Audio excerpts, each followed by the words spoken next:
నేను నిన్న మీకు చూపించిన వీడియోలో శాంపుల్ మాత్రమే అన్నా కదా, ఈరోజు అంతకు మించి వీడియో పోస్ట్ చేస్తా అన్నా కదా, అది మీరు మిస్ కాకుండా చూడండి ఎండ్ వరకు. నేను కొంచెం ఆలస్యంగా వెళ్ళాను, అక్కడ ప్రోగ్రామ్స్ అన్నీ కంప్లీట్ చేసుకొని బ్యాండ్ వాళ్ళు మాకు ఎదురొచ్చారు. ఈ లొకేషన్ చూస్తే మీకు కొంతమందికి అర్థమైపోయింది అనుకుంటా ఎక్కడో అని. ఎస్, కూకట్పల్లిలోని ఐడియల్ చెరువు దగ్గర. ప్రతి ఇయర్ ఇక్కడ ఎంతో గ్రాండ్గా సెలబ్రేషన్ చేస్తారు బతుకమ్మలని. ఇక్కడ బతుకమ్మలకు బహుమతి ఇస్తారంట, అందుకే ఒకటి మించి ఒకటి చాలా పెద్దగా రెడీ చేసుకొని వచ్చారు అందరూ. కొంతమంది అనుకుంటుంటే విన్నాను బహుమతి రాలేదని చాలా అప్సెట్ అయ్యారు. 60,000, 70,000, ₹1,00,000, ₹1,50,000 ఖర్చు పెట్టి ఇంత రెడీ చేసిన ఒక్క బహుమతి కూడా రాలేదు అని అనుకుంటున్నారు. వినాయకుని నిమజ్జనానికి ఎలా క్యూ లైన్ కడతారో అలా క్యూ లైన్ కట్టిరు. బతుకమ్మల నిమజ్జనం చేయడానికి కూడా చాలా క్యూట్గా అంటే చాలా క్యూట్గా ఉన్నాయి.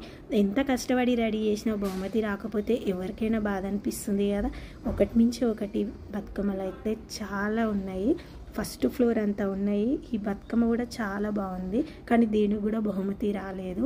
వినాయకులు వస్తుంటే చూసిన కొద్దీ ఎలా చూడాలనిపిస్తుందో, అక్కడ ఒక్కొక్క బతుకమ్మ కూడా రెడీ చేసుకొని వస్తుంటే అసలు అక్కడి నుంచి జరగాలనిపిస్తలేదు. ఇక్కడ చూడండి అమ్మవారితోటి బతుకమ్మ ఎంత అందంగా రెడీ చేసుకొని తీసుకొస్తున్నారు. ఈ కోనేరులో చిన్న బతుకమ్మలన్నీ నిమజ్జనం చేస్తున్నారు. కోనేరు చూడండి ఒక పూలవనంలా అయిపోయింది. బతుకమ్మ సంబరాలు అయితే చాలా గ్రాండ్గా సెలబ్రేషన్ చేస్తారు ఐడియల్ చెరువు దగ్గర. కళా నృత్యాలు కూడా ప్రదర్శన జరిగింది. ఇక్కడ కనిపించే బతుకమ్మకే ఫస్ట్ ప్రైజ్ వచ్చింది.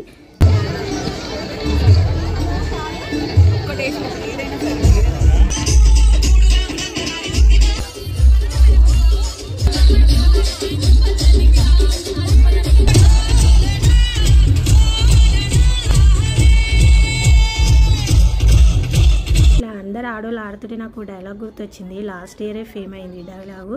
సంవత్సరం అంతా కాళ్ళ నొప్పులు నడుము నొప్పులు అని అంటారు, బతుకమ్మ రాగానే పూనకం వచ్చినట్టు ఎగురుతారు అని ఒక అన్న డైలాగ్ కొట్టింది కదా. నాకు ఆ సిచ్యువేషన్ అలాగే అనిపించింది.